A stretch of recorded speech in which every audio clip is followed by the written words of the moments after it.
Reynolds in race 2. What will unfold for our final instalment? Sydney Motorsport Park, the BP Ultimate Sydney Super Sprint gets underway for the final time, and a nice drag racing start for Jamie Whincup on the outside, and it's neck and neck with McLaughlin. McLaughlin will hold on for all his worth to make sure that when they get down to turn 2, he's got the inside running. There's nothing in it. Jamie's up high. Shane tucks in low. Waters into 4th position, and McLaughlin pops out the other side, and that was critical to this race. That was a beautiful start. Both of them executed the start perfectly.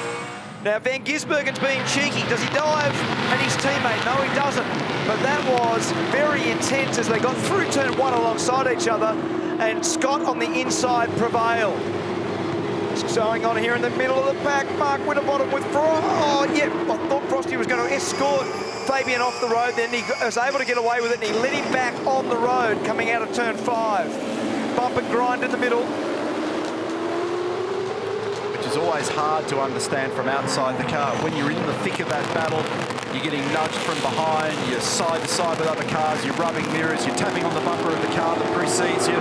Jack LeBlanc on the outside, and Andre Heimgartner at turn 8, the Supercheap Mustang, they go side by side.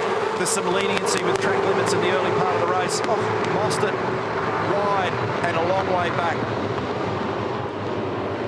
So we've got McLaughlin, Whincup, Van Gisbergen, Waters, Hazelwood, Holdsworth, Reynolds, Percat, Coulthard and Winterbottom. That's the 10.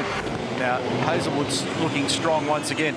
On the last lap, Van Gisbergen actually did a personal best first sector time. Oh, actually giving him a little touch, a little scratch up on the run out of turn 3. This is going to get Todd down the inside. That's the move that Shane has actually trademarked in the recent past. Look at this for a race. They're 3 wide on the run to the corporate left-hander, Corporate Hill left-hander, and it's Waters, Percat and Reynolds. What a battle. And Cam Waters has got 2 in the dirt down there, and Percat gets it down the inside. He threads the needle, and now it's bump and grind. And in a heartbeat, Cam Waters gets his ears boxed and drops a whole bunch of places. That was remarkable. But here we go. Here's Holdsworth, he's made unbelievable ground on Whincup. Look at those numbers. 2.4, 1.1, 0.5, 1.4. Last 4 laps, and he'll do this easily. He'll be able to get by Jamie. He'll probably hold himself tight at turn 1 off the exit to be able to sneak down the inside. So just watch this as a technique. Just use the grip, use the mid-corner speed. He's come off there quite well.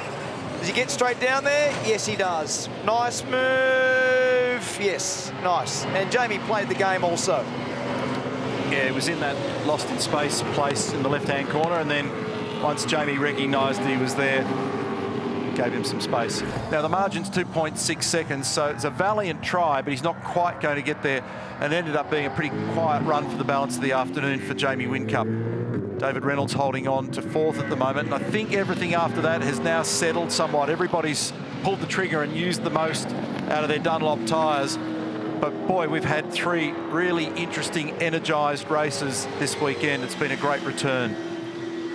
So this guy continues to impress.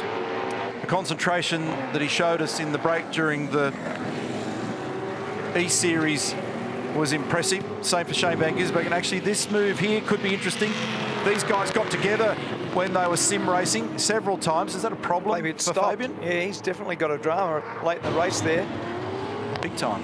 Yeah, so he's going around very slowly. But Anton, as you said, Anton and Shane have got history through the E-Series events. Unbelievable. And looks like they've found themselves on the racetrack together again, disputing 6th and 7th. So here we go. Scotty McLaughlin picked up a win yesterday to make it career victory number 45. Out of the final corner, he's got 1 3/4 seconds in hand as he makes his final set of gear changes. Great work, mate. He's back to work in fine style. Scott McLaughlin grabs 100 points at Sydney Motorsport Park for what was a very profitable weekend for his campaign. Great job. Good team effort. And here we go. Can he get down the inside, Coppo? He's been blocked. Shane's parked it there, but what he's got to do now is try to make the exit nice and straight.